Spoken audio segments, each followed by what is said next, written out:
We are back, baby, with another episode of Back Nine Bets, episode 167. Aroniminx. We're gonna get minxy. There's some teasers out there. There's some good-looking, flirtatious men we're kind of chasing down today.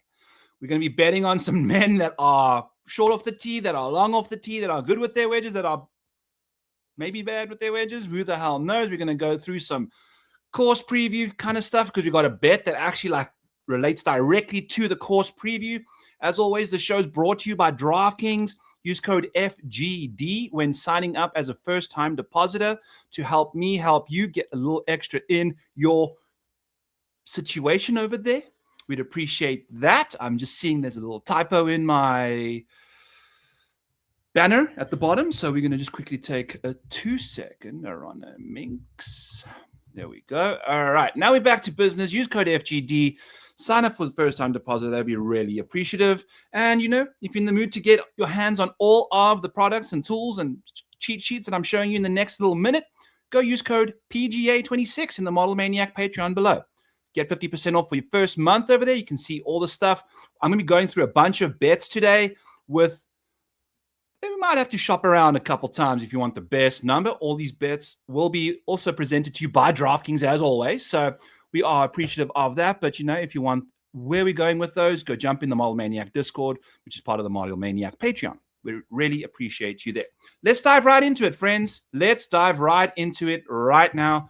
The first bet we have on the board, and it's going to be basically part of the course preview. I can only smack my wrist so long. What is that for? What are you smacking wrists for, free bird? Banners, bets, under 267.5 plus 102 at DraftKings. 267.5 and a half is 13 under par at this golf course. If we go and take a peek at the Model Maniac Discord, we can take a quick peek. Shout out Chad Candles, making it through as a lock on, so you think you can tout with old Pete Overset there. Here is exactly what we're looking for, though. These are the past champions at Aroniminx. If you take a look, shout out Gary Player, my home dog, winning this thing at -2. And then we're going to 2010, where Justin Rose won this at -10, where you see 276. Then you see 2010, excuse me. The score was 270, -10. And then in 2011, I was lying to you. I can't even read properly. AT&T National PGA Championship, PGA Tour, won by Nick Watney, -13. So that would have cashed this week as well. BMW Championship in 2018 was won by Keegan Bradley at -20. So we can expect things to be quite scoreable this week in particular, because I took a look at driving distances. I've mentioned this a couple times on shows already. Apologies if you heard already. But in those two instances, in 2010, 2011, we're only driving the golf ball 270 carry. Nowadays, we're hitting at 285, so like 15 yards further through the air. If you're looking at 268, it's almost like 18 yards further. So a full 18 yards that you can carry these bunkers. The important part about this is having that carry distance, because we are now carrying at 285 in 2026. In 2018, we were carrying at 277 only. So that's like 8 yards less just 8 years ago. So it's 1 yard of carry per year, basically, that we're getting with technology advancing. We'll dive into some of the longest drivers of the golf ball here shortly. But just for instance, like we are taking a look at, let's go with a hole that makes a bit more sense here. I think there's actually something behind the thing over here, but it's 289 to carry this bunker from this tee box over here. I don't know if there's one further back, but even if it is 20 yards back, it's 310 to carry this bunker still. So basically, this is the case for all of these balls that you're going to be hitting off the tee this week. We've got a couple that you don't necessarily have to worry about that much, because 325 to carry that is going to be pretty tough. I think you're looking to probably hit your golf ball short of this hole over there. Let's find the things I'm actually trying to prove my point to you guys with. So this tee shot was 299 yards off the tee from the very back of the tee. If you take a look at where this lands, 299, 300 gets you just past these bunkers over here. And if you take a look at these bunkers, they are really small. So typical bunkers we find on PGA Tour courses, they're these bigger fairway-sized bunkers that when your ball lands in them, you're just in the bunker. You just have to hit out of sand. Only if you carry it all the way to the back side of the bunker, you know, the furthest part of the bunker from the tee box, the ball's going to roll up against the lip. with these little bunkers being so micro, little tiny bunkers, anything that lands in them is likely going to roll up against the lip or close to, like they're that small enough that they're not necessarily going to be nice, easy bunker shots out of the bunkers. Here's another 306-yard hole from basically the parking lot. If you take a look here, you need like 300-ish to carry the bunker here. If you're landing at 295, you're landing in this bad boy and you got this in the way, all of that stuff. Look, you got a whole bunch more fairway where the bunker should be. Where the bunker is, you could have fairway there. So you really are looking at guys that can rip driver all over the place. She has a 310-yard carry off of this hole. If you take a look over here from the very, very back, it's 310 to carry these bunkers on the left-hand side. If you're a little further right, you can land up being a little problematic with the trees. So down the left-hand side really helps you, and you can get a much better angle into this green based off of where you want these pins might be. So basically what we're trying to look for is guys that can carry a 310 in the air. That just means you've got open fairway. You don't have any. These bunkers are going to cause some shit for the shorter hitters that can't get it past them in the air. You're going to have to navigate around them. Although I think we've heard that the fairways are a little firmer, so that can help all of that kind of stuff. Ben Griffin's had some mixed reviews on this. This was a fantastic interview with Smiley and Keegan. That is a great bit of information. 305 off the tee and gaining over half a stroke on approach for this golf course. So this is it. These are your ball strikers. These are the guys that send the nukes. And these are the guys that, per the micro model, if we're going to go take a quick look at the micro model, I want to provide you with the micro model situation. Here's just Cameron Young. He first in the micro model listings over here, fourth in overall rank. If you're taking a look at the micro model, I've got an average driving distance for each hole that's like 303, which is PGA Tour average. Cameron Young's going to be hitting a 309 off the tee on average. If he needs to carry it 305, 310, he can. These guys hit the ball lower to keep it in play, all of that stuff. I think hitting it high is absolutely in these long hitters' repertoire. And as a result, Cameron Young, if you take a look at his overall approach count for this week, we're going to be finding Cam Young hitting shots from, excuse me as I navigate here, going to have 2 shots from inside 100 yards. He's going to have, let me get these comments out the way for a quick second. Appreciate you all in the chat, Ego Waffles and Josh George. Then from 100 to 150, he's going to have 6 shots. So basically 8 shots inside of 150, 4 shots from 150 to 200, and then 6 shots outside of 200 plus. So Cam Young is absolutely going to find himself with a bunch of wedges into these greens. And as we've spoken about on various shows, if you're listening to all of these things, if you're listening to press conferences, things of that nature, you are noticing that these guys are saying that the biggest defense to this golf course is the putting greens, the putting surfaces. And as a result of them being so difficult, you've got to hit the exact right spots on these greens. So these are the guys that gain over half a stroke on the field for the various shots. However many proximity buckets they're going to have based off their driving distance, based off their driving accuracy. It's going to incorporate more out of the rough. It's going to incorporate less fairway shots.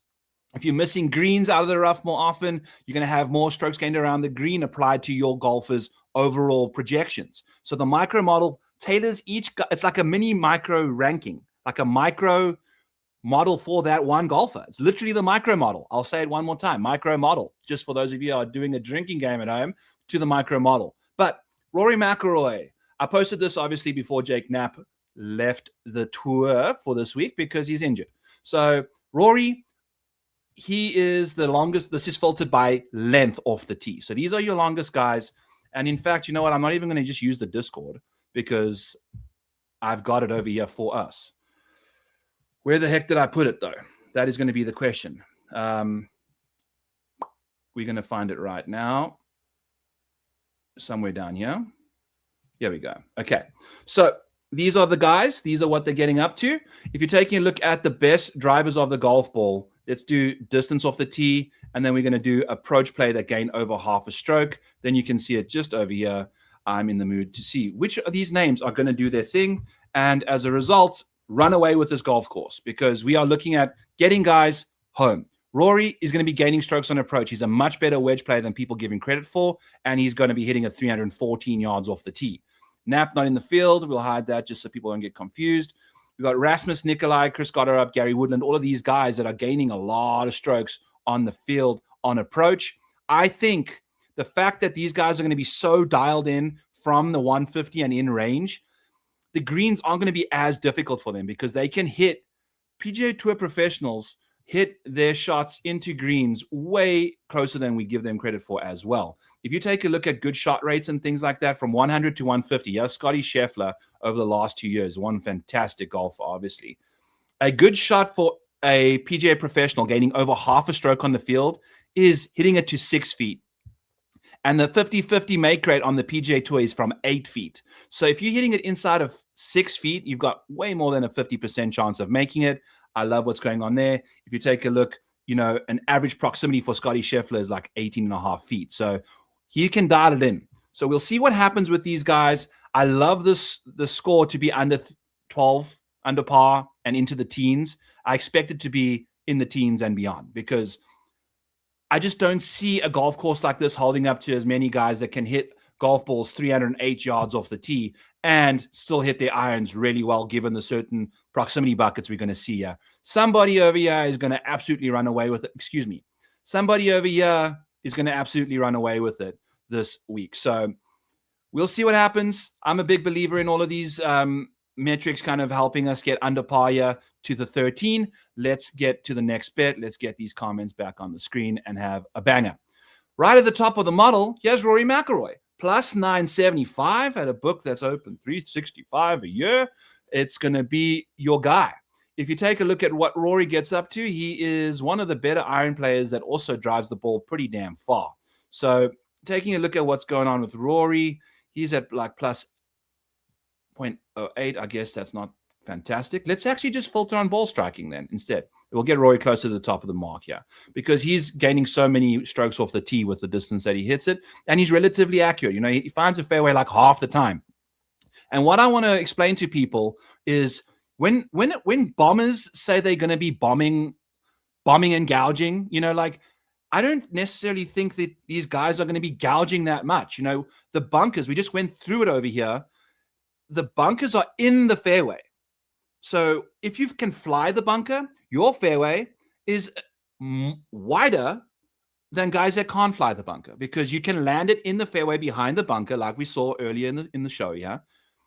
Which means you've got a wider fairway. So being a longer hitter almost helps you be more accurate at this golf course. So it's not necessarily saying like you have to have tons of distance. You just need to be able to carry it 305, 300 to 310, depending on various winds and tee boxes and things like that. But overall, if you can rip driver over these bunkers, you're going to have a lot more shots from the fairway than people realize.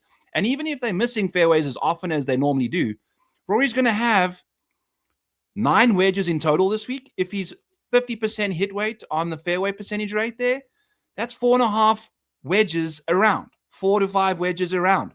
Those are almost going to be free birdies. If you can hit a really good shot into the green with the wedge, these are bold greens. You got to hit them to very small areas. Otherwise, they're going to roll off to other spots on the greens.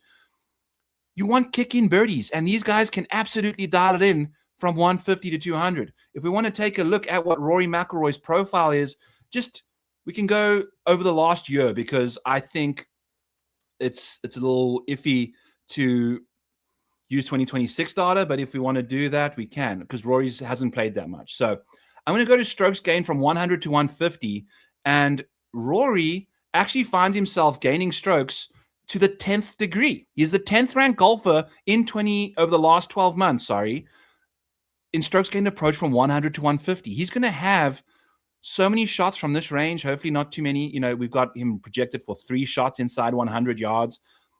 Still, he's bad from this range, but once you're that close, you're probably hitting it still closer than you are from 100 to 150. He just, compared to everyone else, he's going to be bad, which is, you can make the same argument for Bryson, but we're going to get to that at some point. Rory, from this range, fantastic. 10th in the field in approach play. If we take a look at his bucket, we're only expecting like 3 shots to come from 100 to 150, which is, this bucket right here. That's how these numbers are arranged. Lucas Glover is going to have like 6 shots from 150 to 200, So taking a look at Rory's numbers, he's actually hiding one of his biggest weaknesses. Over the last 12 months, He's 80th in the field in strokes gained from 150 to 200. So he really struggles from that range. Luckily, he's going to kind of isolate that range in a very small capacity by the way he drives the golf ball. If he hits it far on shorter holes, he's going to have a wedge from 100 to 150, 10th in the field. If he hits it from the fairway on the par fives, there's a big par four as well. And then 3 of the par threes, we are guaranteed to hit it from the middle of the fairway because it's a tee box. Rory's 15th in that capacity. Now, from the rough, he's 106th in strokes gained. Not good. But again, 50% of the time, he's going to be hitting wedges from the fairway because he's a 50% rate driving accuracy guy. So I think Rory McIlroy is absolutely live to do this thing. If we jump over to the major model, I've got 2 models for you guys this week. We've got major data and rankings and calculations and things like that. And then we've got just the weekly stuff that you can find overall. You know, you're basically just looking at everybody's recent form coming in, how they play on easy and difficult scoring conditions. This is the micro model that we use to generate their rankings. We've got recent form, like when it comes to strokes gained over here, last 2, 8, 12, and relative months. We've got scoring by round over here for you guys. So it's all available in the micro model, in the Model Maniac Patreon. Jump in there. Let's take a quick second to take a sip. I'm starting to fall over my tongue. But anyway, Rory McIlroy finds himself inside the top 5 as often as anyone not named Scotty Scheffler. 1/3 of the times, Rory's inside the top 5 in majors. So he's got a really good chance to do that again this week. Yes, he just won the Masters. Yes, he just sucked it up at last week's Quail Hollow. By the way, we're going to have a serious concern with Rory coming into round 3. We've spoken about this a few times, but he needs to figure his shit out in round 3. It's been since the Open Championship that I think he's gained strokes putting on a Saturday. So I might have to fly out to Pennsylvania to help Rory putt better if he's in the mix. We'll see how that goes. But I think that's enough on Rory. We've got the distance. We've got the ideal proximity buckets for Rory to do what we need to do here. He's also one of the best golfers when it comes to hard and highly scoring conditions. If this does play that way, I think it's probably going to play hard, which means the scoring average is probably going to be between half a stroke under par to even par each day.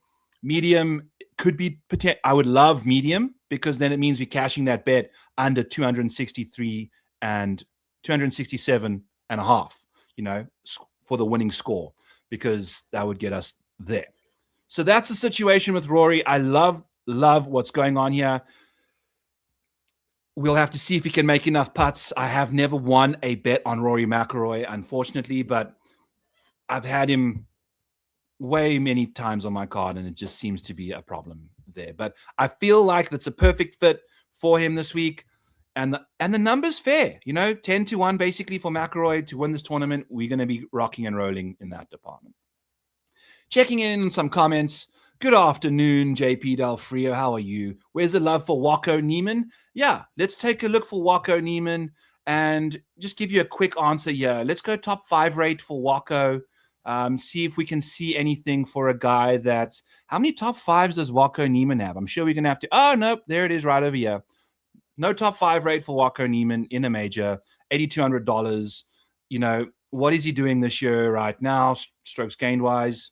He's, you know, much better over the last year than he has been coming in through the last 2 months and the last 4 months. So no love for him. I don't like guys that don't play well in majors, and I don't think he grades out particularly well when it comes to, you know, getting things taken care of. He hits a really flat golf ball.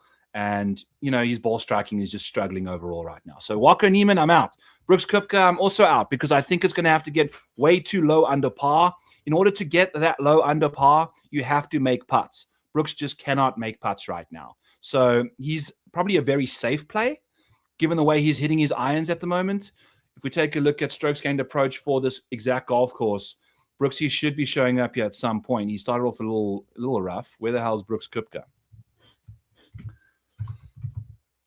All the way down here. So he's actually leading the field in strokes gained approach overall, which makes me wonder what the hell is going on with Brooks, because maybe he's much better from 150 to 200 than the other ranges. which may leave him with some problems, which is exactly what the situation is. From 200 plus, he's actually struggled. He's 90th in this field. And inside of 150 out of the rough, he's struggled immensely. He's 31st in the field in strokes gained from the wedge range, 100 to 150. He's exceptional from 150 to 200. So I think this is not the greatest course fit for Brooks's iron play, particularly from 200 plus.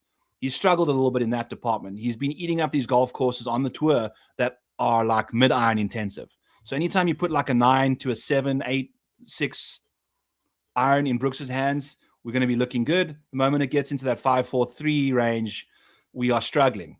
Quick little books for you over there. DFL this week is going to be Dustin Johnson. He just wants to fish. Your stat fish of the week, my friend. Let's go, Ben. Good to see you in the chat, as always. Moving back to the Maniac model, moving back to some bets. Hit the like, hit the subscribe. I'd really appreciate you doing that for me. Kind of helping, get the likes up there would be nice. Would be really, really nice. Next bet for us is going to be Kawa. Colin Morikawa coming into this week. I absolutely adore what Colin Morikawa is getting up to. If you take a look at what he's done at the micro model level, strokes gained approach for Colin Morikawa, he leads the field in strokes gained approach for this golf course. And it comes from the fact that he's a hyper accurate driver of the golf ball. He's above average in driving distance, barely. And he's one of the best iron players in the field from the ranges we're going to be looking at. And he's fantastic putting on bent grass. If we take a look at strokes gained putting on bent, I've got way too many fun tabs for you guys here that I'm not familiar with myself. But strokes gained putting, bent versus others, Colin Morikawa is gaining like 2.5 more strokes versus the other surfaces that he typically putts on. If we just take a look at raw strokes gained putting, he gains the most strokes on this field. These are all guys that don't have bent surface putting. It's a unique surface. We don't see it much. So you got to be sure that you are looking at the right amount of rounds. We want to look at small sample sizes, like Marco Penge's stroke per round is only 4 rounds. So I'm not necessarily going to be that thrilled about it. I think we can expect, regression in that department or even better. But what we do know is Colin Morikawa has 24 rounds of bent grass under his belt since 2025, beginning of last year. And he is the best in the field. So just adding to that, if we want to take a look at strokes gained approach for the last year, we can find Colin Morikawa 5th in the field from 100 to 150 on this golf course. I'd imagine that Colin probably falls into the average drives range for this week. So he's going to have 5 shots from 150 to 200 this week, compared to Rory only having 3 of them. So a little more of those for Colin. If we're looking at that, he is 9th in the field in strokes gained from 150 to 200. If we're looking at Colin from 200 plus, 28th in the field. So top 30 across the board. You get him inside of 100 yards, he's top 20. The only issue is he's out of the rough from 150 and in. He's 40th, 39th in this field. But we just went to Colin Morikawa's situation, and we know that he is one of the more accurate golfers in this field. We're going to be looking at a Colin Morikawa. If we're just looking, we've got the strokes gained approach situation. He has Colin's name. 64% of the time, we sex panthering our way into the fairway. Colin is going to be, of the guys gaining a lot on approach this week, he is one of the more accurate drivers in the field. He's 4th in this field in accuracy behind Russell Henley, Siwoo Kim, and Corey Connors. So having that kind of accuracy is going to really help you have control of your golf ball coming into these tight greens that you have to hit your spots. We kind of look at Colin as a weird guy that struggles to make his putts, but he actually putts a lot better in majors than we give him credit for as well. And now we are putting on bent. So I think this has got a golf course that he's going to be hitting probably 1 or 2 shots around where he doesn't even have to really try make the putt to make that birdie. He's just going to hit it to dead stiff. You want it to be that way sometimes on the golf course. Colin can do that. We're expecting a lot of strokes gained balls from him and a lot of strokes gained total. He's a fantastic looking golfer for this venue. And as a result of that, we're going to be just peppering Colin Morikawa in a slew of bets. So Maniac model, number 1 in the micro model. I love what's going on there. And we are starting to peak The last 2 months, he's gained 2 strokes. The last 4 months, 1.8 strokes. The last 8 months, 1.3 strokes. So we are really starting to see Collin Morikawa find his groove.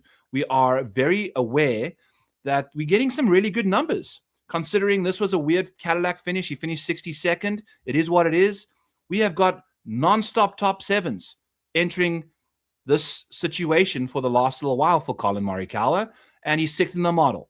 So, getting back to what we're going to be betting for Collin this week, he finishes inside the top 5 29% of the time. That's not what we're going to be going to. We're going to be going to Collin Morikawa in the top 20 market at plus 160. The MGM bet place over there has that with ties paid. Plus 160 is a delightful number. He finishes inside the top 20 2 of every 3 majors, people. He finishes inside the top 20 2 of every 3 majors, and that includes the fact that Collin Morikawa has actually struggled in majors last year. We only had 1 top 20. So that number could be a lot better. I think he's playing much better golf. The Masters was shortly after API and the Players, where he told the media to go bone themselves. And guess what? Didn't have a top 20 since. And this T14, he barely hung on. He was a lot closer to the top of the leaderboard than we're giving him credit for. Then he went to the Masters this year, finished 7th. If you take a look at what he gets up to before getting himself uncomfortable in his own skin, we are looking at a top 20. 5 of the last 6, 7 of the last 9, 8 of the last 11, 9 of the last 13, 10, 11, 12, 13 of the last 16. You're getting my point here, people. Like, look at what's going on in Collin Morikawa's major career. It was just a weird year when it comes to the 2024 year. I'm lying to you, the 2025 year, which was last year. We are looking at Collin Morikawa just finishing inside the top 20 nonstop. I'm not necessarily looking at PGA Championship event history, but that's out here for you guys if you are in the mood just for that kind of stuff. So give me Collin Morikawa top 20, and then we're going to go over to Collin Morikawa's round-by-round stuff on the PGA Tour. Over here, Collin Morikawa is gaining 1.6 strokes on the field in round 1. It's 0.7 strokes better than his next best round, which is on Sundays. And I think Collin Morikawa is going to be a fantastic first-round leader at plus 4,500. This is a golf course that suits him fantastically. His best round of golf is also in round 1. We get a fat number on that at 45-1. Give me Collin, baby. If we're taking a look at how that rates compared to how he's been playing the last little while, this is the last 12 months. If we go to the last 12 months, Collin Morikawa's strokes gain is 1.75, right? So he gains 1.6. That is enormous. That's true strokes versus raw strokes. Okay. So this is raw strokes. These are true strokes. These are the ones I have in my database. This is the one I pull from the internet. So you don't do the math. It's fine. It makes sense. That's the reason that the numbers don't check out. But the fact that we've got his best numbers in round 1 is the way to go. So give me that, and then we're going to be looking at a round 1 top 5 at plus 750 at the same book. We're going to be betting the top 20 at him for those places. That place pays ties in full for top 5s in round 1. Every other place, they dead heat you. So T4 with 4 other guys, you get your full return back on Collin Morikawa, first round leader, top 5. Let's freaking go, baby. Woo! All right, I'm going to take a quick sip. I'm going to send a quick word from our partners down your throats. Take a breath yourself, and we'll get back in 90.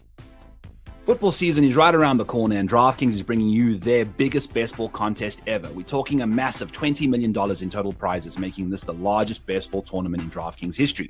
And right now, our partners at DraftKings are giving new DraftKings customers a can't-miss offer.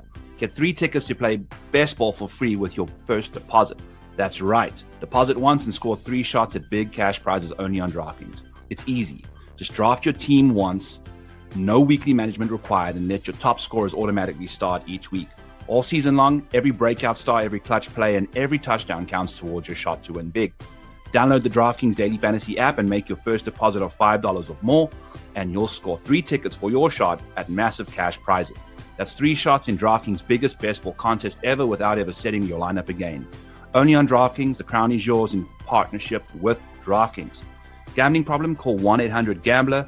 New York, call 8778-HOPE-NY or text HOPE-NY. Connecticut, call 888-789-7777 or visit ccpg.org. 18 plus in most states. Restrictions apply. Non-withdrawable ticket rewards are site credits for NFL best ball contests only and expire 14 days after being issued. Terms, www.draftkings.com/promotions in 6/4/26 at 11:59 p.m. Eastern Time, sponsored by DraftKings.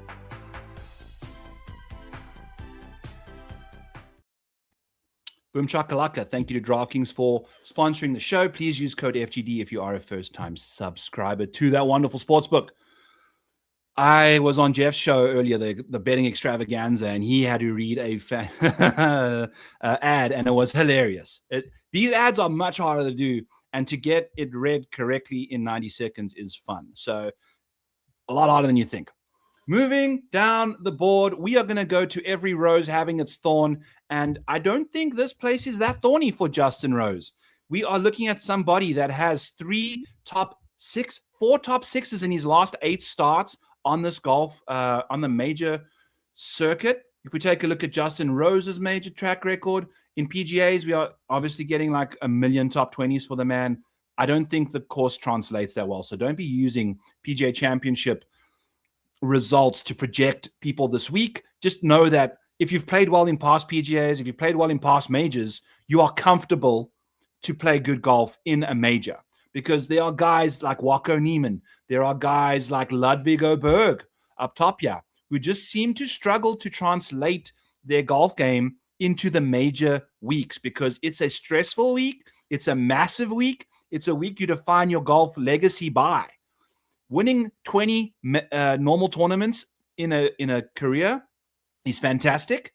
If you don't win a single major during that stretch, you've got a problem. You know, people aren't going to speak of you the way you want them to be speaking of you. So Justin Rose has a major championship at the US Open a while ago. He's got a second place finish as his best finish, which has happened twice in the last couple majors. At the Open Championship in 2024 and the 2025 Masters, he finished second.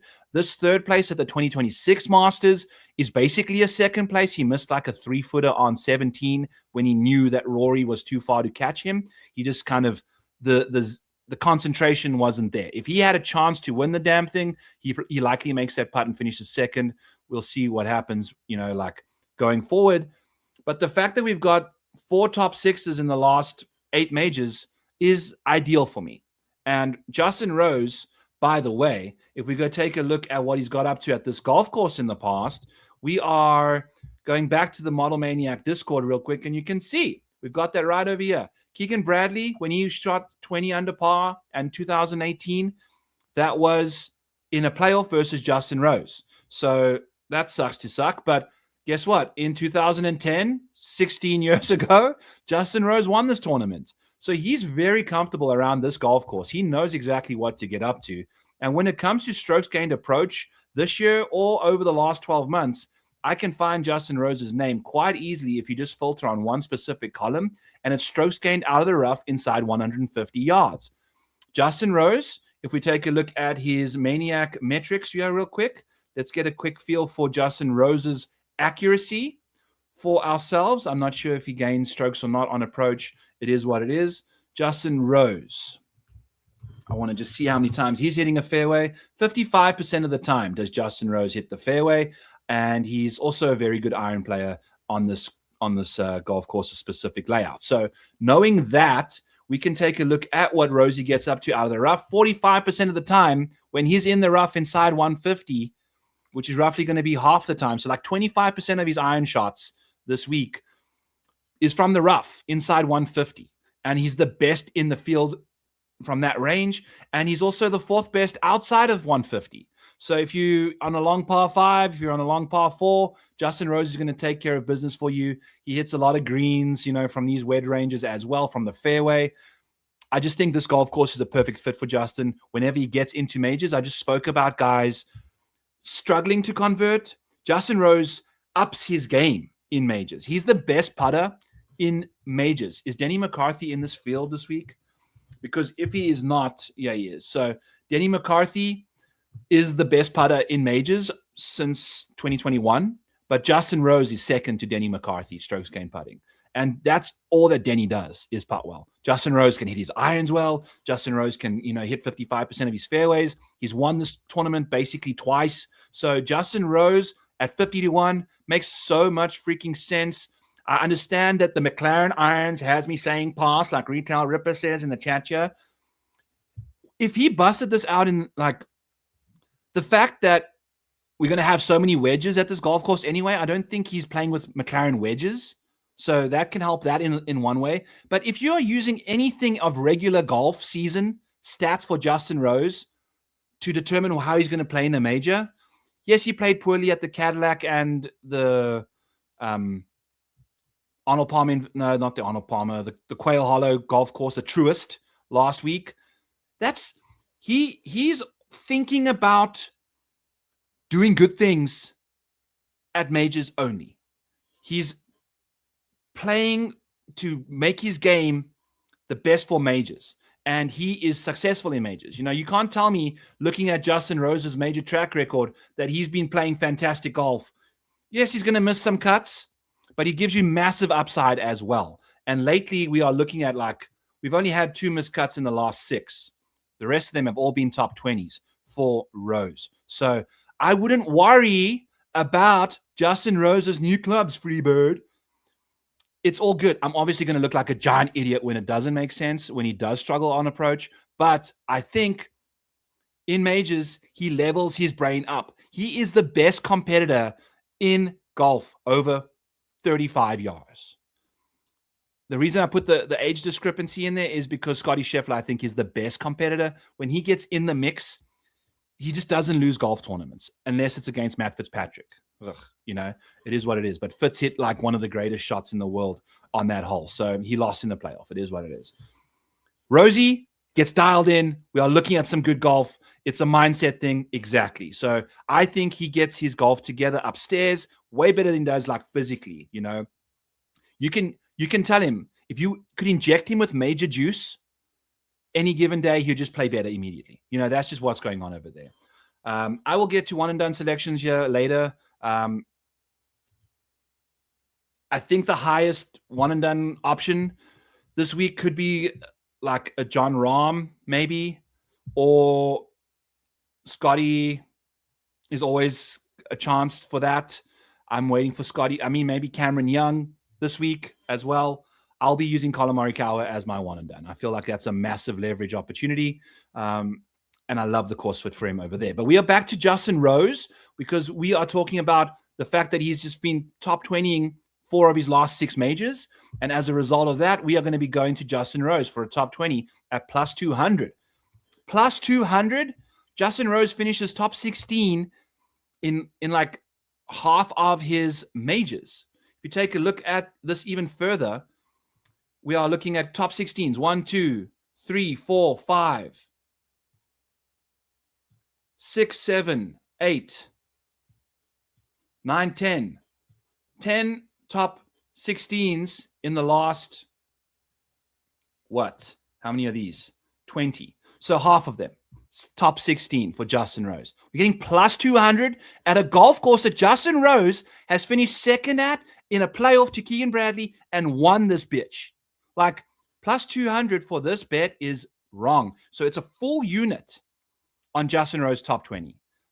I don't give a crap. We are going in. I think this should be plus 100. So we're betting it like it is plus 100. Plus 200, ties paid at that book. Same color as this, with some black. Go check it out over there. They have some of the best top 20 numbers out there as well. So they pay ties in full for those. They don't offer bets that have dead heats either. So all of their stuff that have placements are ties paid, which is delightful to see. As a result of that, we are going to Justin Rose for a ladder situation. Top 10 plus 430. We just saw 4 of his last 6 have been top 6s in majors. Again, great course history. Justin Rose, 1, 2, 3, 4 of his last 8 have been top 10s. Let's go. We are looking at 1, 2, 3 of his last 6 being a top 5, plus 900 at the book that's blue and white. I think you can find that. So Justin Rose ladder, baby. And I didn't even put in the Justin Rose first round leader stuff. I'm going to pull that up quickly because there's other stuff I don't want to tip my hat on with you guys. But we're going Justin Rose first round leader at 55-1 and 9-1. Like, it's everything. We are like, if Justin Rose has a bad week, we're probably losing money this week. I hate to say it, but I feel like the price is wrong for him. I feel like people are projecting things based off of what we've seen with these McLaren irons, et cetera, as we're mentioning in the chat. And sorry, I was a little rude to those of you, but it's something that I think Justin Rose is one of the guys. You can't use lead-in stats to majors for him. You have to use majors for Justin Rose. So let's go. We're laddering him through top 20 to top 5 and to win in the week long, and then we top 5ing and first round leader for Justin Rose. It's go time. Let's go. Let's freaking go. All right. Next up, bets for us. We're going to be going to a guy. So that's it. It's Justin Rose. By the way, there's a 50-1 out there. You can grab that. I've got, I bet him at 40-1 and then realized that I had 100-1 future on him. So we put that in the Discord a while ago and had an article on the Majors Futures that has Justin Rose at this golf course. So we got, like, if he wins this thing, I'm retiring, essentially, because we're cashing the top 5, we're cashing the top 20, the top 10. Hell, if he wins this thing wire to wire, we are looking good. So really excited for Justin Rose. We're ultimately going to end up extremely disappointed because we are way overexposed in that department. Now we are looking at placements. Russell Henley, top 10, plus 400. If we take a quick look-see, finished by recent best major finish since 2018, we're going to have to scroll to 3rd for Russell Henley. But if you take a look at what Russell Henley has done in majors, friends, we are looking at a 3rd. These are his most recent major finishes in backwards chronological order. 3rd, 10th, 10th, miscut, 5th, 7th, 23rd. So his last 8 majors, he has got 6 top 20s. 6 top 20s. Plus 180 at the book that's colors, you know? So that number is ridiculous. That's also a full unit on that bet. And it's half a unit on the top 10 bet at plus 400. It's off. There's other places that are like plus 330, plus 320 for the same bet. So plus 400 is absolutely where we want to be looking for Henley. The fact that he's leading in with 3 consecutive top 10s in majors makes you feel like he knows what he's doing in majors. He's comfortable performing under the gun when your legacy is on the line. Russell Henley, top 20. Russell Henley, first round leader, first round top 5, 55-1 and plus 900. So we are in on Russell Henley's prop markets, and we're in on him for first round. If we take a look at what Russell Henley gets up to in the golf world, we're not necessarily the greatest out of the rough inside 150, but we're still not bad. We're 19th in that department. He hits the most greens. So he hits the most greens, and that's just this year. What does it look like if we go out of the rough over the last 12 months for Russell Henley? He's better. So 13th in the field, hitting a lot of greens as well still. So that's good to see. Then you see that he's 10th in the field in strokes gained from 100 to 150. Hello. He's 8th in the field from 50 to 100. He's likely going to have a couple of those on some par 5s that he can't get to because he's not the longest guy in the world. But it's just going to be a delightful thing to watch Russell Henley do his thing. He's very accurate. We just spoke about the guys that are the most accurate guys in the field, filtered by fairway percentages over here. We've got Russell Henley way at the top, second to Andrew Putnam, who's leading the field, hitting 2 of every 3 fairways that they're going to be playing from. So from the fairway is way more important for Russell Henley than out of the rough anyway, because 2 of 3 shots of the 14 that you hit fairways on will be from the fairway. And then you've got 4 guaranteed shots from the fairway on the par 3s. So Russell Henley's live to do this thing. We are looking at someone who's got an impeccable short game. He loves to play well in majors. I'm totally aboard Russell Henley doing his thing, shaking that ass. I want to just get all over this man right now. If we filter by top 10 rate in the PGA, in this PGA Championship field, you don't have to go far to find Russell Henley and Justin Rose or Colin Morikawa. You know, these are our 3 guys that we are looking at. Bryson DeChambeau is not applicable right now. I think Henley finishing inside the top 10 this much is fantastic. You know, he's kind of struggled a little bit the last little while. We've been on him for top 20 markets. Those 2 bets, so hopefully he can make our money back for us because he has been playing much better leading up to the Masters. So I think, you know, two golf, the Cadillac, not necessarily the greatest golf course for Russell Henley either. He's 12th in the model, $8,700. We are smashing him in DFS as well. So give me Russell. And the reason he's a first-round leader guy is because he gains 1.7 strokes in round 1, which is easily his best metric of the 3 rounds that you get Russell Henley at, you know. So this is what we're kind of looking for. Russell Henley will be a round 1 showdown option for me as well. I think that's absolutely on the cards. These are all old data from last week. We'll update the tee times shortly. They just drop before the show. That's just how it goes. If I can, maybe I can put them. Has Data Golf got the tee times out there yet? Yes, they do. Okay. Give me 2 seconds. It'll take like 30 seconds to just do the tee times. Then we can get a feel for who gets to go off when, because it doesn't take that long for me to get the information in there. It just takes 30 seconds. And I don't like doing this on streams because I hate it when people vamp and do their thing and make sure that we're just talking nonsense for a while, but we're almost there. Look at how many guys we have to add down here because of a much bigger field. So that's good times, good times, good times. And then do we have ownership? I can maybe pop that in as well. We're going to see. We're just doing a quick little journey over here for us. Yep, we got some ownership. We'll take some Data Golf ownership. Shout out to them for their ownership projections, which we're obviously using, as you can see on your screen. And then we can do some deep diving of the DFS world once we're done with our bets, which is not far away. As you can see here, you're getting how the sausage is made in the kitchen. Yeah, friends, this is the Model Maniac cooking up a storm for you guys, adding tee times, doing ownership projections at the same time. We're running a damn stream. So you better hit the like button. You better show me that you love me because this is what I do for you. Alrighty, now we can go over here, remove these columns, unhide some stuff, and there we are. Cool bananas, baby. Tee times are aboard us. Okay, back to your regular paid program. We just did a quick little update for all of you there. Thank you for your patience. I'm back now, baby. All right, so that's that. We were just chatting about Justin Rose. We're chatting about our outrights. It's Rory, it's Rose, and it's Colin Morikawa this week. Those are our 3 outrights. Let's get it. I'm all aboard those 3 guys. I'm in the mood. Russell Henley, we're propping him up like we can. Top 10s and top 20s abundance. You know, this is the situation here. We are all aboard Russell. First round leader markets as well. Hideki Matsuyama, top 40 plus 100. If I filter on top 40 rate in this PGA Championship field in majors, these are major finish rates. Major finish rates since 2021, since post-COVID. You know, I feel like that's the period of time I really want to use as data for majors, not COVID stuff. That's weird. Colin Morikawa is going to take a ding in that situation. So, you know, these are even better numbers considering he played really well at Harding Park when he won his first PGA Championship, which is also kind of like a similar kind of golf course in a weird way. Anyway, we don't have to scroll far to find Hideki Matsuyama inside the top 40. 75% of the time, that is the 5th best top 40 rate in this field. Hideki Matsuyama, okay?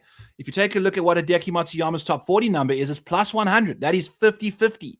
That's a 50% implied probability for Hideki Matsuyama at plus 100. He's doing it 75% of the time. He's making the cut 95% of the time, people. He has this weird thing in majors where Hideki Matsuyama basically just tries to make the weekend. He does not have a lot of top 5s in majors. So he's probably got 21 majors over here, and he finishes inside the top 5 in 2 of them. So we can take a look at what Hideki Matsuyama's got up to in these majors. He's a safe play. If you're looking for a cut maker in a parlay, if you're looking for a made the cut parlay, go ahead and do that. If you take a look at his recent performances, it's quite a while since he's had a top 10. And it's the US Open in 2024 is his first top 10, going back from 2026. Then we've got to go all the way to the 2022 US Open. And by the way, when we speak about these majors and how these guys do weird things, the fact is Hideki Matsuyama gains more strokes on approach in US Opens than Sam Burns gains putting at the Valspar on those Bermuda greens that he's won at twice and won at by putting his brains out. So this is how good Hideki Matsuyama is in US Opens. This is the PGA Championship show, though. So he's not necessarily going to bring the heat like he usually does in the Opens, which is, I don't understand how to explain that to you. But since the Masters, we're only looking at 2 top 10s for Hideki Matsuyama in an absurd amount of majors. How many majors is this? It is 20. Oh boy, we are way too far down the line here. Apologies. Back to this situation. It is 19 majors. He's only got 2 top 10s, but he's only got 1 miscut. If we're looking for Hideki Matsuyama's first miscut, it came at Quail Hollow in 2025. He basically finished DFL this week. He hadn't played Quail Hollow since 2019. So he does not like that golf course at all. If we're taking a look for his next miscut, it is all the way back in 2019 at the Open Championship, which he missed back-to-back in 2018 as well. So on US soil, this man is almost always playing the weekend in golf on majors, and we're getting plus money, even money, to have him finish inside the top 40, which he's been doing quite a lot. You know, just going back at what he's got up to in the last couple majors, 16th, 42nd, missed the cut at the Quail, whatever, 21st, 66th, 6th, 35th, 38th, 13th, 32nd, 29th, 16th. You know, like, he's just middling. He's just mid. He's so meh. But we're going to make money off of this guy at plus 100 for a top 40. 75% of the time, he's inside the top 40, baby. So I love that situation. If you don't have this book we're talking about, DraftKings has ties paid in full at minus 114, which is still a fantastic bet. That's still value. 75% of the time is like minus 200 and beyond, you know, odds-wise. So I understand Hideki's not been playing the greatest. We got to remember that Quail Hollow is not the golf course for Hideki Matsuyama. Cadillac Championship, lots of water that you can miss greens with. It is what it is. If you're taking a look at what Hideki does the greatest, we are looking at a man who thrives out of the rough because he's always in the goddamn rough. Here's Hideki's strokes gain from 100 and in. Out of the fairway, he's 10th in the field. Strokes gained from 150 to 200, he's 5th in the field. Strokes gained with the wedges from 100 to 150, he's 28th in the field. And then from the fairway, from 200 plus, Hideki Matsuyama is 8th in the field. There's not a lot of names that you can filter by strokes gained top 30 and have that person show up in all of them. Hideki Matsuyama is that guy. So I think when it comes to, you know, we were taking a look at the strokes gained metrics for these guys on approach. Look at what Hideki Matsuyama is going to do here. He's like almost gaining 1.2 strokes on approach at this golf course, despite being very mediocre off the tee. And if you take a look at what Hideki's actually got up to off the tee, it's been the same. Like, he's driving it quite poorly right now, and there's a lot of water at these two situations. Not water that much, but whatever. I'm not making excuses for him. In majors, though, he's always kind of driven the ball mediocre, but he's very good around the greens. He typically putts nicely, and he hits his irons fantastic at majors. So let's go. You know, I think this golf course is a great fit for Hideki. You can kind of miss these fairways a little bit and still have some good opportunities to just get it on the green and then make your par. You know, like, Hideki's not going to make that many bogeys at this golf course, I don't think. And as a result, that's why we like this top 40 bet so much. Do I think he's going to have a lot of great birdie looks? No, because Hideki, you know, he's just poor when it comes to finding fairways with his driver. It's just the driver's not what it once used to be. And Quail is a very demanding driver golf course. So that's the situation there. Speaking about guys that do find fairways a lot, Aaron Rai, top 40 at plus 188. Give me all of that.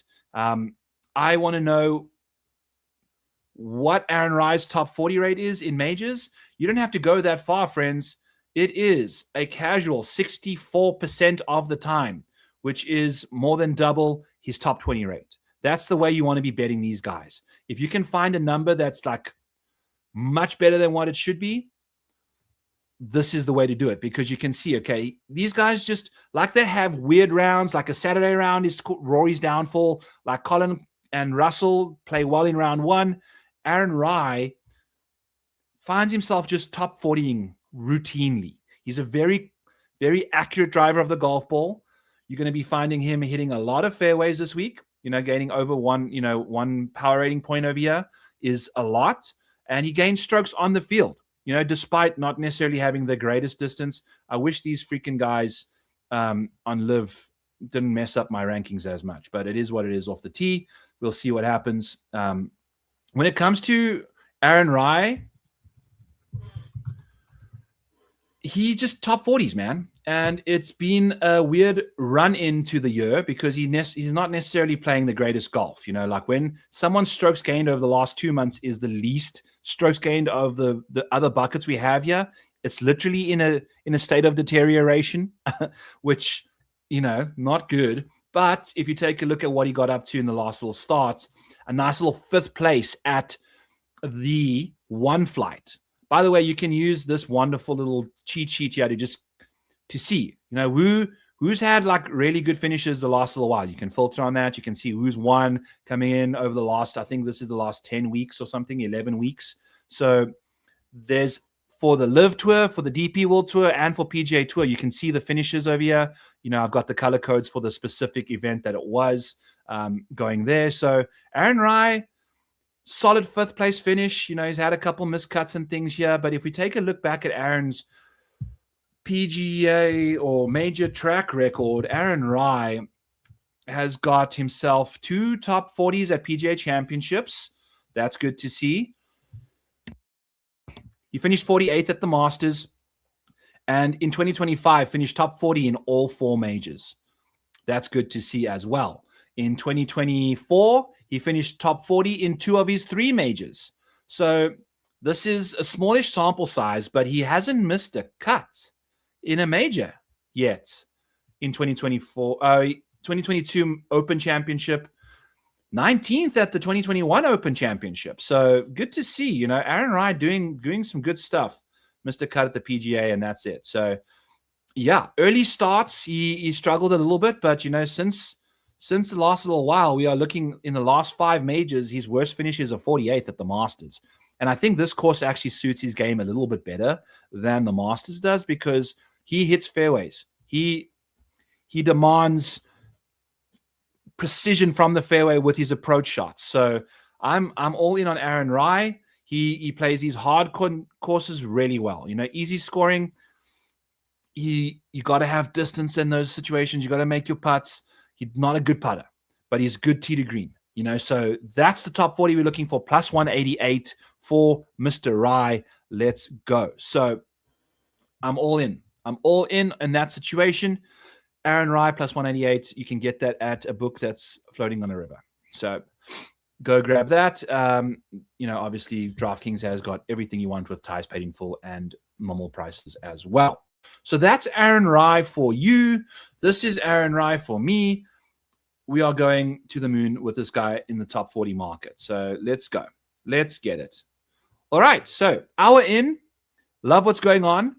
If we take a look here, we're going to take a look at, let's see what some projected ownership is coming in for DFS. So this guy's got a weird name. He's causing me headaches in the database. He's either got the middle name in his weird name or it's not. So I don't know what the deal is. But here is the situation.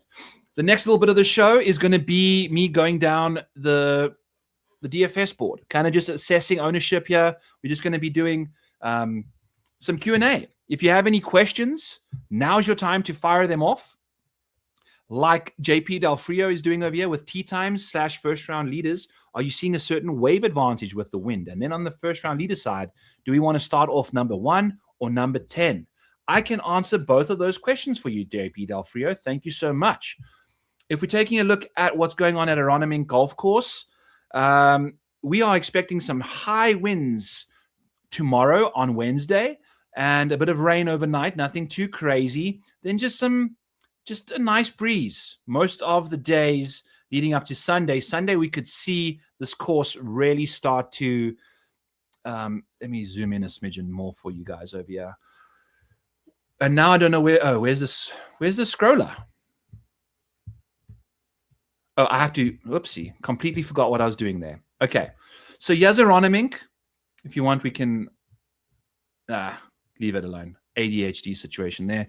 So yes, Thursday, if we're doing an hour-by-hour situation, we're just looking at like a nice 52 to 62 degree day with like a 10-mile-per-hour wind all day. Some gusts up to 22, 23. Nothing too crazy. I think they're going to score well still. The afternoon, though, if you're taking a look at the wind, it picks up a smidgen.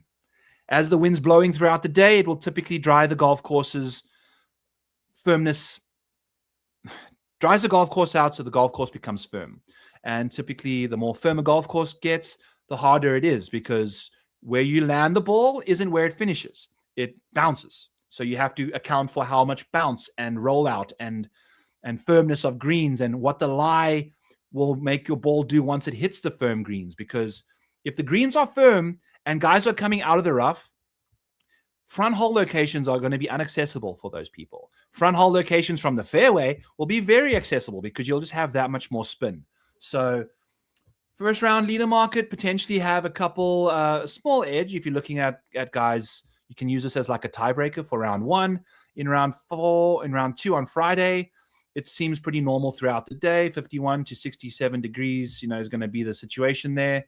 And then Saturday, nice little 82 degree day, same kind of breeze. And then Sunday, we are going to see the lid get taken off of this golf course. It might have firmed up by then, but there's going to be very little wind, and these guys are going to destroy this golf course in like perfect conditions. It's going to be a delightful day to watch golf on Sunday. It's going to look good. We're not going to have a cloud in the sky apart from 11 a.m. There's going to be one lonely cloud. Saturday is going to look good. The first 2 days is going to look kind of Open Championship-y in a way, with all the cloud cover. So there you have your weather report. I am Byron Lindeque on KCCI News. There's the weather for the week. Moving into your next part of the question. Do we want to go off the front or do we want to go off the back? We can go consult the micro model and take a look at the scoring for this golf course.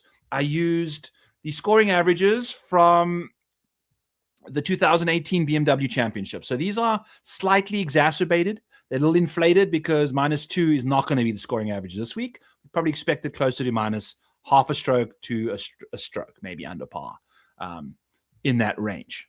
So knowing that, we are going to look at average score for the front 9 is going to be -1.6. So we know that -2 is going to be, the back is going to be 0.4 under par. And if you're looking at like any sort of a streak for round 1 showdown, there is not necessarily like the 8th hole gives you a bit of a situation where this course, these par 3s, these long ass 200-yard par 3s, they all play over par.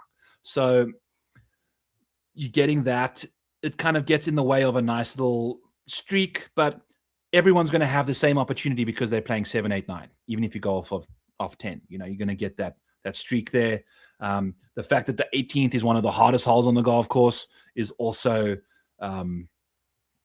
not ideal for the little streak that you can get once you make the turn if you went off 10. So maybe like the average of -0.2 over here is better than the average of whatever this is,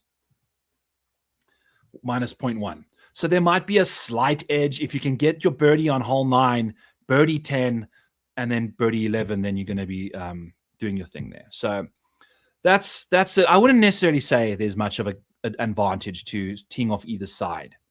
Maybe if you want to get a good start, I feel like getting into the course, not have your ass kicked early on the front 9 of a major. You probably want your guys starting on the easier 9 so you can get your nerves under control before you get to the difficult holes. I don't know. So that's the situation there. What do you think of Harry Hall and Nick Taylor in that $5,800 range for DFS? Currently have them both in a Scotty lineup. Okay. For me, already right off the hop, I'm kind of out on Nick Taylor overall. I understand he's playing some good golf, but if we go to the top 30 percentage rates here and just go biggest to smallest, I'm going to scroll all the way down to where it's 0%. And then we can start looking for Nick Taylor, because Nick Taylor does not have a major top 20. Here he is. Okay. It's not okay. I lied. He's got one top 30. It must have been recent because I don't recall it. But no top 20s for Nick Taylor in majors. Let's take a quick peek. What was his situation here? You said Harry Hall and Nick Taylor. Nick Taylor for you based off of his major track record, and then we can pull up Harry Hall at the same time. Okay. So they both $5,800, as you mentioned. And if we're looking at their current form in majors, I think Harry Hall's the way you want to go. We are looking at somebody that's, you know, finding his feet in majors. He's had now four majors in Harry Hall's career, and he's finished inside the top 30 in 2 of them. So like half of his 4 starts have been top 30s. Nick Taylor's got 1 top 30. It was the US Open last year. Look at this track record, people. 41st at the Masters, miscut 23rd, miscut 40th, miscut. And that is not me going overboard. That was literally me just rattling off his major track record. So Nick Taylor's found his groove in majors in 2025, given the fact that he's just making cuts. So that is like it, in my opinion. You want upside. I understand that he's $5,800. He's also just not giving you much. He very well could play well this week. How does he grade out versus like just for this golf course? We do have some, we have like 25% of this week's, 30% of this week's rankings for the model rankings for the Model Maniac Patreon. Use code PGA26 for the link in the description below. Get all your hands on all these tools and things, and all the books that we've bet the bets at, and all my tidbits in the research station, and all of these things and all of that. I've asked you enough now. I'm going to be done with that. Back to Nick Taylor, wherever the hell he was, over here. So Nick Taylor wise, I mean, I understand he's been playing great lately. He's played better golf than this before in leading up to majors, and still struggled in them. You know, so I don't know. I'm out on Nick Taylor overall. I mean, his model rank is 29th. He plays good golf in hard conditions. He must have a great course fit. Yeah, 31st in course rank. So he checks that box. But, you know, like in my opinion, majors are majors. You know, like unless you've shown me something in majors, I'm not going to get behind you. So he grades out well, but we know what he gets up to in majors. You know, your best case scenario right now is like a 23rd. At least based off what he's got up to the last little while. Now, Harry Hall is probably someone that we like a little more. When we take a look at Harry Hall's situation, wherever the hell he is, there he is over here, 57th in the model. Doesn't grade out the greatest because, you know, we are looking at Harry Hall mainly doing it with the putter and the short game. You know, that's going to give you very limited upside. Now, he hits a lot of greens, but he doesn't gain strokes on approach. He doesn't gain strokes off the tee. You know, everything he's doing short game-wise, he's losing elsewhere. So that's the situation with Harry Hall. Not a great course fit. He's been playing okay lately. He's also $5,800. He's 7% owned projected-wise. What the hell was Nick Taylor supposed to be? Nick Taylor is going to be 5%. So he's going to be a little more owned than Harry, Dirty Harry and the boys. But Harry Hall, like we said, you know, we've got some top 20s at least. He's got that on Nick Taylor. He's got more top 30s than Nick Taylor in majors. He's got an 8th place at the Truist last week, a 30th at the Cadillac. So he's starting to come and find his groove.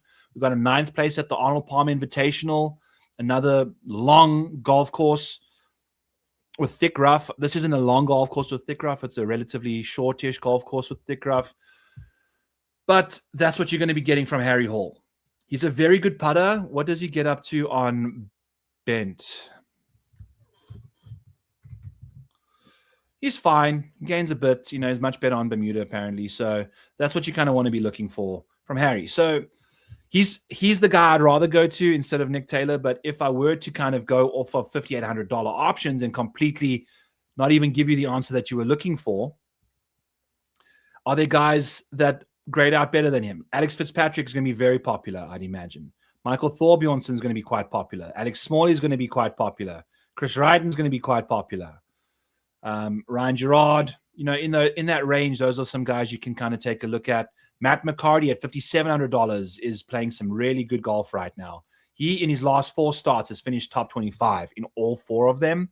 And if you take a look at Matt McCarty's major track record, he's got a top 20 at the Masters and an additional top 30 as well. So he's finding his groove in majors. He hasn't played in that many, but he's doing some good stuff, old Matt McCarty, 46th in the model. You know, you don't have to listen to the model entirely. And in my opinion, if I want to, I can be the master of Nick Taylor's fate and actually just axe him out of this bad boy, given his horrific major track record. You know, get his ass into the 60s ahead of Harry Hall, which I just suggested to you. So, Maniac Override number 1 of the show.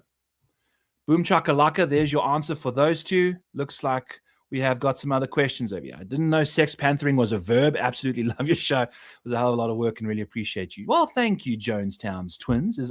Was that just one of you or both of you giving me that love over there?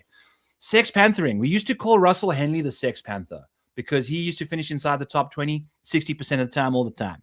While right now, you know, what has Russell Henley got up to top 20 rise? He's 40% in majors. You know, he's not going to give you that Sex Panther love. But that's since 2021. We've seen what he's got up to lately. So that's that. Okay, moving on. DraftKings pricing. Let's go down the board here. So Bryson DeChambeau, if you want, should we actually just quickly do some I actually have more questions here, and then we can jump to that thing. Here we go. Apparently, Matt Fitzpatrick had a crack in his driver last week. Will he be able to groove? What? Dude, whenever I bet on people, that kind of shit happens. I bet on Rory at the PGA last year. He had a new driver. He had to get a new driver. So, I don't know. There's a guy on Twitter called Jack Hirsch, I think is his name. If you're looking for like equipment information, he's your man. He's a fantastic, fantastic follow. He's got all sorts of, let's see, does he have a Matt Fitzpatrick? Twitter searching is also, no. Anything he has to say about Matt's was bringing in the new putter on Fitz. That looks like he's all, anything the latest wise? No. So nothing from Jack shit from Jack regarding Fitzy, but you know, that's what it is. Got any love for Yellow Miraju? We'll see, get to him here shortly. I want to just quickly go through a couple more things. Unofficial bets that we've made. Yeah, we're going to pull up the Discord quickly for you guys. And then I did like a little quick betting chat workspace over here and just flooded the chat with things that I was eyeing for Mayo's show. And we've kind of pulled the trigger on most of these as well. So this has all been done. I've bet all of these already. Unofficially, I've thrown a couple bucks on Hideki Matsuyama to be the best par 3 scorer this week at 70. I think 72 to 1 is now the odds for Hideki. He's top 10 in strokes gained from 200 plus. His biggest issue is the driver. If you want some exposure outside of that top 40 bet, the top par 3 scorer eliminates his biggest weakness and emphasizes his best strength. Because remember, 3 of the 4 par 3s are 200 plus. So he's absolutely live for that. Par 4 winner is going to be Cameron Young. What is Cameron Young's biggest weakness? It is par 5 scoring. For some reason, Cam Young has only been inside the top 50 in par 5 scoring once in his PGA Tour career, per year. So take that out of the equation. He's a fantastic driver of the golf ball, and he's a fantastic putter. So if we take a look here, you can go to the micro model, and you can just filter on par 3s. You go to the drill down par 3s, and then you can see everyone else's different scoring. These are guys that gain over 0.4 strokes on the par 3s, projected wise, per the micro model. So Rory, Tommy, Siwoo, Deki, Seb Straka, John Rahm, and Colin Morikawa are all projected to gain 0.4 strokes or more per round on the par 3s. That's why we like Hideki. He gains almost the most compared to Siwoo Kim. I just don't think Siwoo makes enough birdies to kind of really make that happen for us. Or can't make enough putts, should I say. I think Siwoo's like, you want to lean on his par 4 scoring, if he does do that as well. But if we're looking at Cameron Young, he gains 1.76 strokes on the par fours. Colin Morikawa over here is also doing that with 1.79. So he's up there. But again, Cam Young just demolishing these guys on the par fours because he's a much better wedge player. You know, if you wanted to go to the micro model and take a look at Cameron Young's situation, we know he's at the top of the board. We know that we have his data to the right over here. And if you're looking at his stuff, there you can see how his par four scoring goes along, because you can see the different buckets that he's good from. Like, he's barely gaining strokes from 200 plus, and he's got 6 opportunities to do so.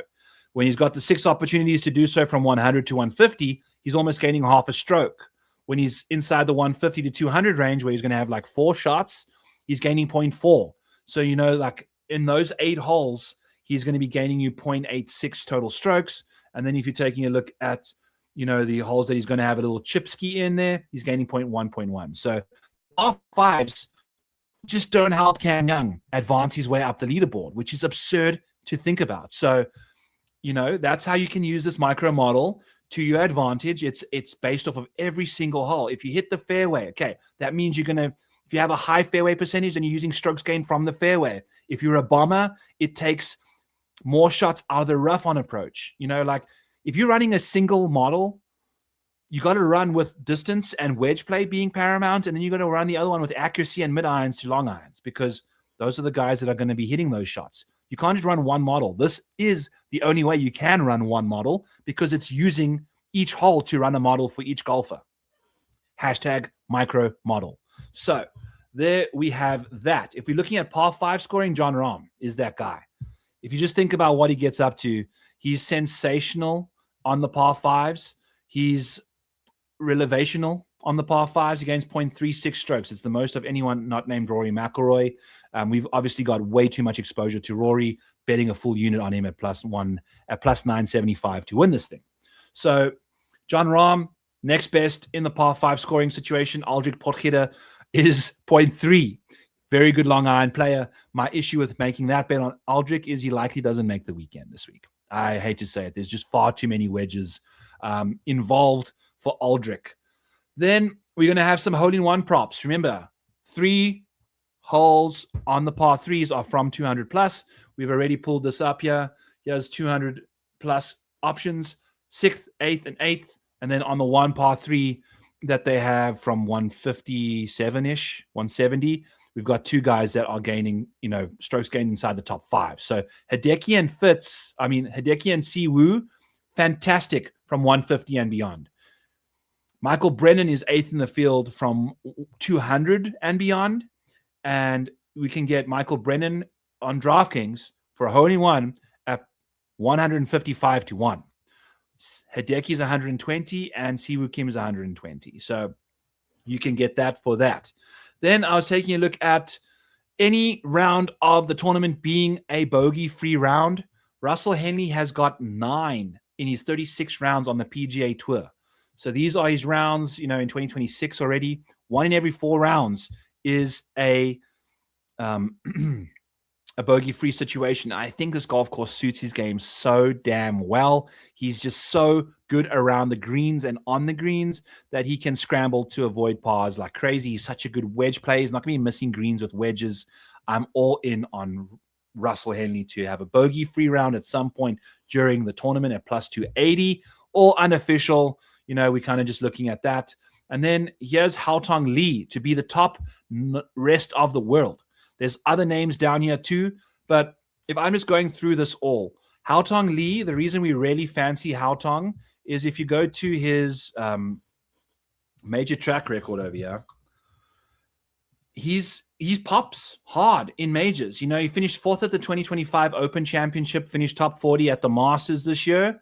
When we go back to all the way to COVID at the 2020 PGA Championship, he finished 17th after basically killing himself on the driving range that Saturday night.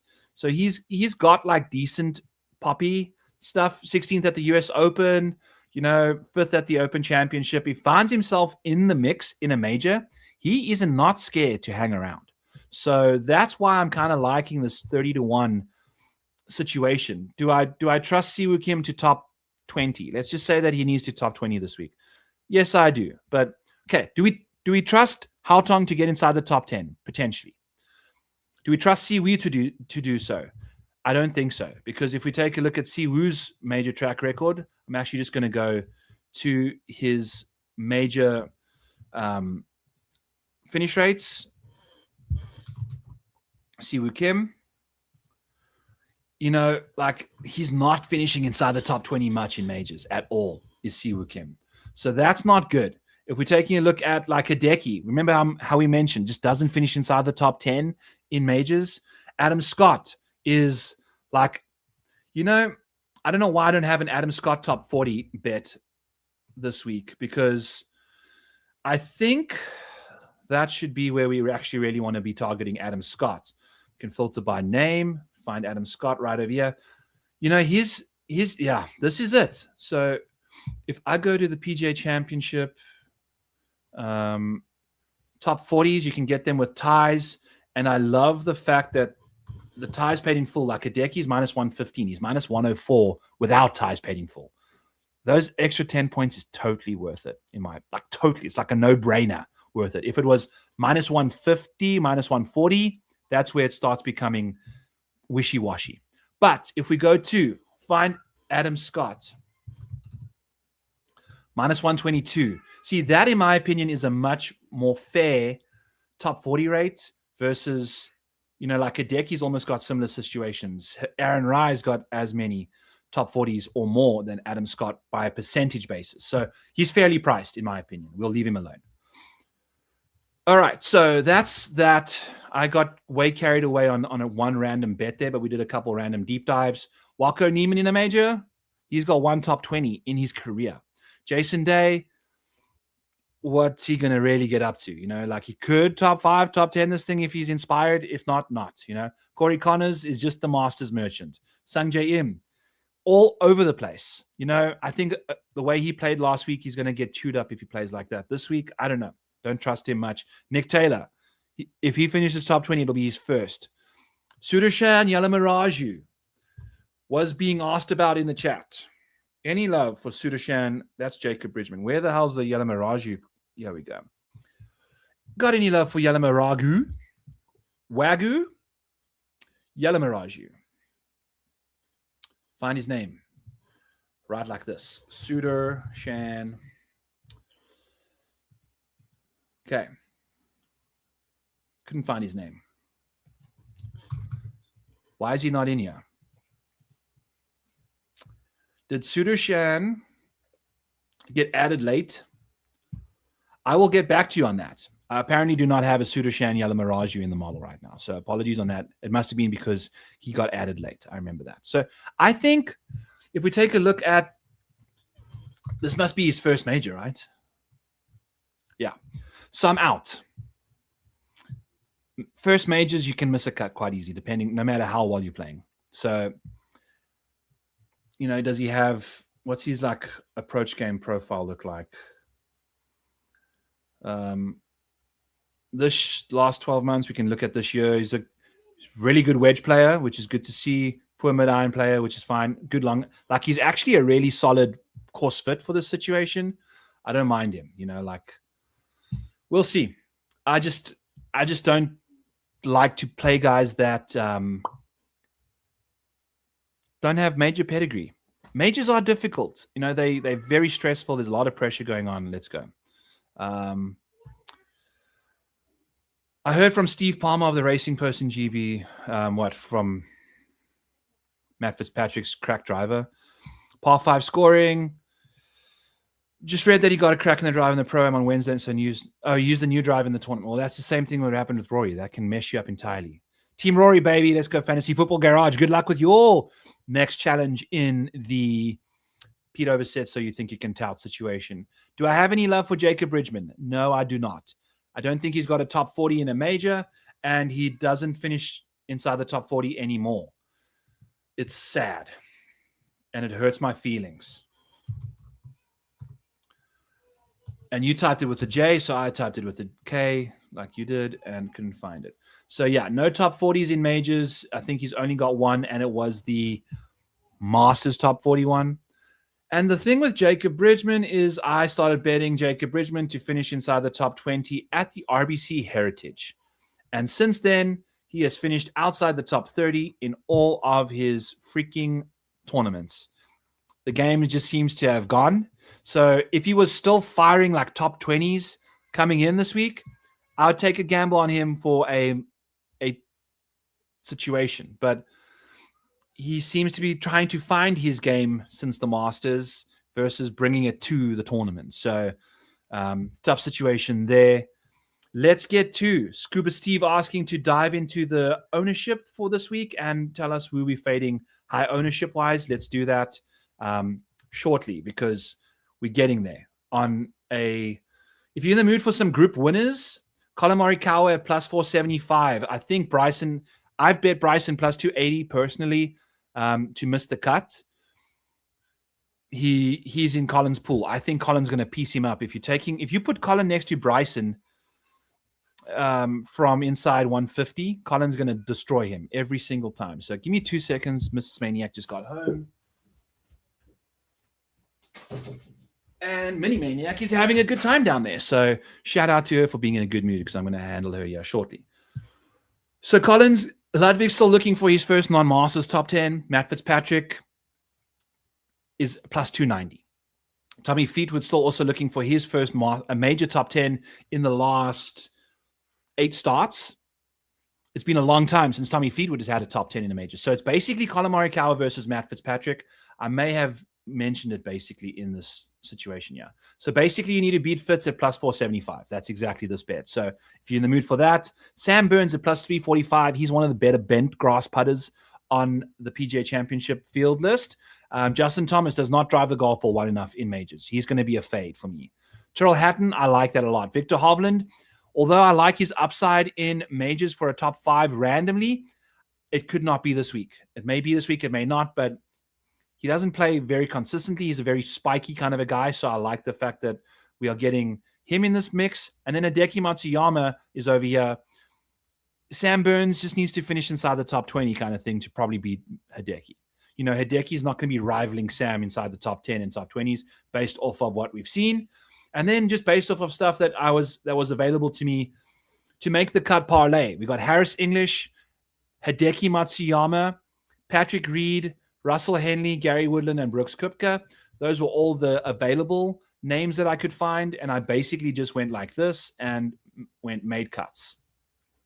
So made cuts with guys that I liked. You know, Hideki makes a lot of sense. We are looking, obviously, if you're seeing like a nice even 10%, 20% kind of thing through there, guys, you can see how many majors that they have had. Christopher Wrighton's only had like 2, you know, so that kind of stuff. Anyway, Hideki, 95% of his majors, he's making the cut. Couldn't get John Rahm, couldn't get Scotty, couldn't get Fitz. Those were all too bigger numbers. And you see, if there's no top 10s and top 5s, they likely only have a couple. Then we got Chris Gotterup, who's also just got a couple majors. I'm not going to be worried about him that much. Ryan Gerard, not going to worry about him. Then who did we say was even part of this parlay? He has Patrick Reed. He has Tyrrell Hatton. He has Harris English. Did we get other names of those? Gary Woodland and Brooks. So, you know, I think Gary's just playing much better golf right now and is starting to do his thing. And then I think Brooks is all the way down here somewhere. 71% top 40 rate for Brooksy. So Brooks is there, you know, 48th in the model. I'm not that high on him this week because I think the scoring is going to have to be like super, super low. And I just don't trust him to make enough putts. Now we can look at our final couple bets in here. I think that's it. Yeah. So that's based. Oh, there's a Jesus. Tyrrell Hatton over Justin Thomas. He's beaten him in the last 5 majors, and that's minus 110. If you go to the book that duels. And then he's beaten Justin Thomas in 14 of the last 17 majors. Has Tyrrell Hatton. So that's an absolute yes, ma'am, in my opinion. Let's get it. Okay, now we can go to the ownership for this week. Kind of start fading guys that we don't fancy. I'm going to use some color coding on the cheat sheet over here because, you know, while I'm doing this, I might as well kill 2 birds with 1 stone. So Scotty Scheffler at 34% ownership is going to be an absolutely, we're going to play him. So I like Scotty in this department. Probably going to play him in 25% of our lineups. I think from a balanced build perspective, I want to just pound guys that are going to be in this 10 and 9K range. Link them up together. It's hard to get multiple of those, even just one in a Scotty Scheffler lineup. I know there's a 5K range this week, so you can probably do that a little better, but, you know, that's where it's going over there. I like Rory. There's a chance I can love him as well. You know, maybe this can turn into a 33, but I think 25% is still a good number for me. I'm doing 20 lineups this week. Ricky Fowler coming in, super massive owned. So Ricky Fowler, this is going to be interesting. My first situation is, if you're just looking at the ownership and the finish rates, like if your top 10 rate is less than your ownership, you probably it's like in a major, I'm kind of out, you know, I'm kind of out. So I like guys that are high owned to have good major pedigrees. And I just don't see Ricky Fowler doesn't check any boxes. He's 15th in the model. It's likely because he's just demolishing the strokes gained recently. You know, 15% of the model rankings this week are what these guys are getting up to the last little while. And Ricky is gaining 1.6 strokes on average. So that checks a bunch of boxes, and his micro model ranking checks a bunch of boxes. He's top 20 in that department. The ball striking is just so damn good, and he's playing some good golf coming into the week. You know, looking at Ricky Fowler, we got 3 consecutive top 10s. We've got 4 top 10s in his last 7 starts. So he's playing fantastic. I'm sure Ricky Fowler's played fantastic golf at some point during his career as well. But I think we need to see what Ricky Fowler's got up to in majors. So from a PGA Championship perspective, Ricky Fowler's got 1 top 10 in the last 8 majors of PGA Championships. Then he missed the Masters. Wasn't even qualified for the Masters. So that tells you the level of golf he was playing prior to the Masters. Starting to play a lot better since. Open Championship, he finished 14th last year. Missed the cut at the PGA Championship last year. 71st, 99th, 63rd, 30th, 23rd. Then the US Open at LACC, he finished 5th after shooting the course record in round 1. Like, he finished 5th. Him and Xander were so far ahead of the field, and Ricky just completely shit the bed. So, in my opinion, for someone with that amount of ownership, I'm not seeing enough color when I'm scrolling this way. I need to see more colored boxes from you in this situation. This ain't 2019, buddy. You know, like he was playing, maybe he's playing as well now as he was then. I haven't made this decision yet, so we are doing it live. 2019. He was playing quite well. You know, he was playing quite well. 2020, he was playing well as well and didn't play well in majors either. 2023, he was playing well. And what did he get up to in 2023? You know, like, we're not seeing much coming through here. That was the year, you know, he had some good finishes. I think I'm out. You know, it seems like a fair fade. I'm not going to take a 7,400 option at 20% plus. So, you know, maybe he looks good. Maybe finishes 25th or something. But the fact that we just don't have consistent, he could come in more owned than he has major top 20s rate. You know, like 25% of the time he's inside the top 20 in majors. He's 21% owned potentially. Now, these are Tuesday projections. We'll update them tomorrow and tonight, you know, as you know, the site consumes information to decide that decision. John Rahm at 10,400 is probably like a sprinkle into lineups for me, where I'm going to have like 10% of John Rahm. So maybe 2 lineups. He grades out nicely, but again, if we're taking a look at John Rahm's situation, it's been bad, friends. Here's John Rahm at $10,400. We are looking at somebody who has won a major. He's won 2. But we are looking at a $10,400 option. That's the 4th highest owned guy in the field. that we have to go back to post-live, pre-live for a top 5 in a major. We are looking at 8 majors since going to live that Jon Rahm has had a 7th, and an 8th place finish as his 3 top 10s. 5 of them have been outside the top 14, top 10. So he's a high-priced option that's just not giving you recent form in majors at all. I watched him sitting behind the table, getting grilled by people for live questions. It's just so uncomfortable for him every single time he goes. He just seems like a giant tool. He's not. He's appearing that way based off of his decision to go there. And now he's stuck there, and he's like, I'm sure they've locked this contract up really nicely, so I'm not even looking at the contract to determine if I can get out of it. It's like saying weird shit, like it's whatever. It's whatever's. So Jon Rahm, I'm out. I do have a hard out here in the next 10 minutes, so you guys can hit me up with questions. It's going to be done shortly. So, if Jon Rahm does something, I'll pop him in there with some of my favorite core options down at the bottom. Maybe I'll do a little player pool members only. In fact, I will be doing that. I'm going to do a members only in the Model Maniac Patreon tomorrow, where I'll be going through my player pool. We'll be reassessing ownership, new information, some weather, all of that stuff in the Model Maniac Patreon. Jump in there. Use code PGA26. It'll cost you $15 for the first month. If you want, cancel right away. If not, and you enjoy what you're seeing there, stay with me. Let's have fun together. I would love to have you in the Model Maniac Discord. It's a fantastic little community. Lots of you in the chat here, I see. So shout out to you. Cameron Young, I like. Third in the model. I don't have any Cameron Young related situations. I probably should have bet him top 10 in some capacity, but I'm like heavily invested in my 3 guys, Colin, Rosie, and Russell. So I'm kind of just trying to limit exposure as best we can.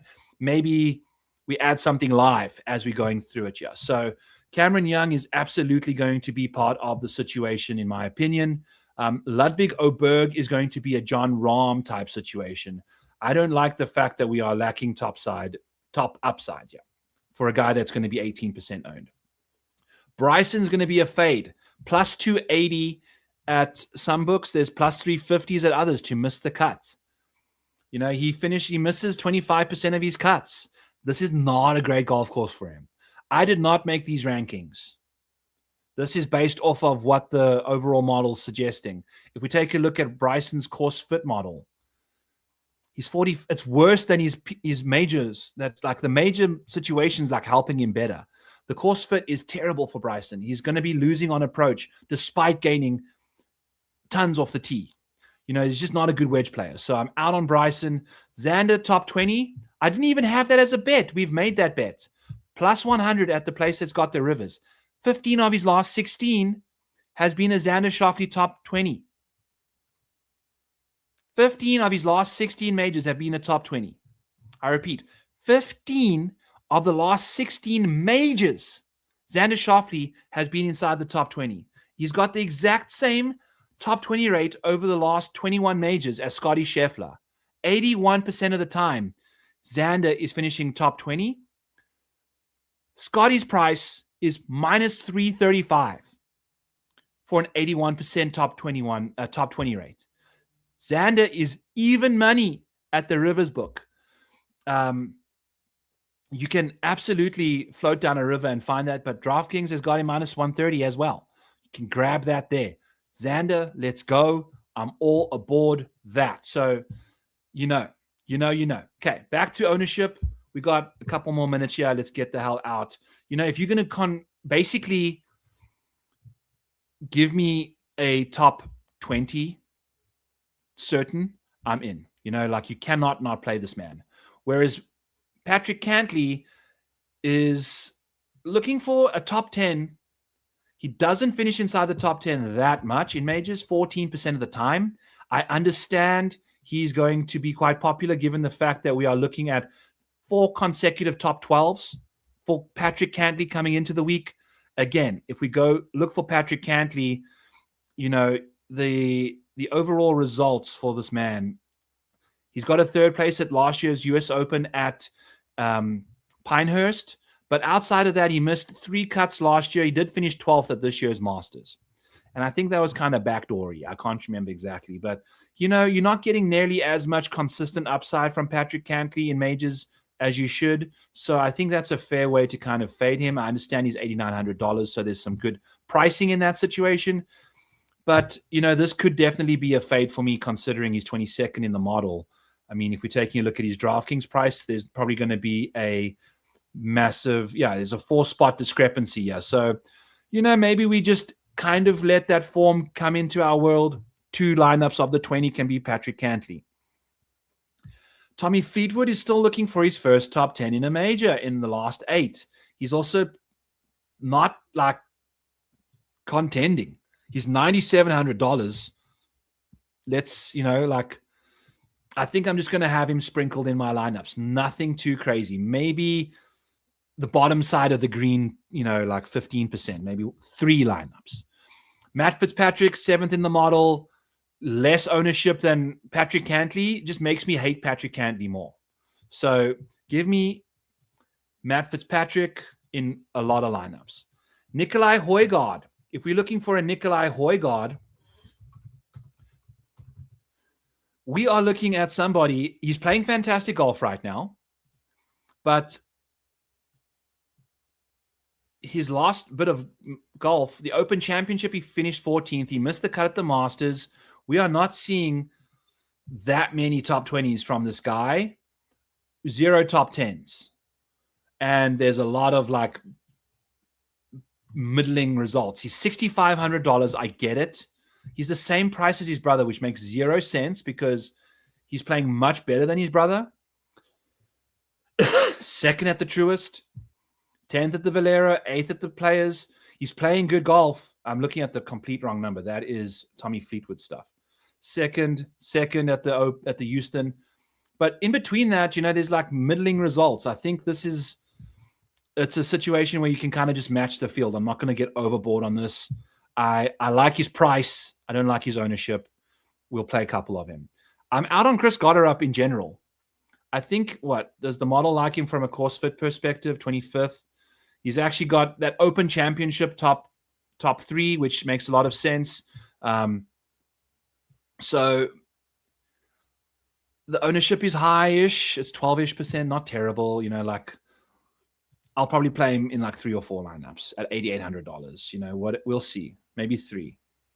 You know what? I'm not that bullish on him at all. There's other guys I like. Jordan Spieth, what have you shown me? You know, like you've played so many majors. You're inside the top 21 in every 3.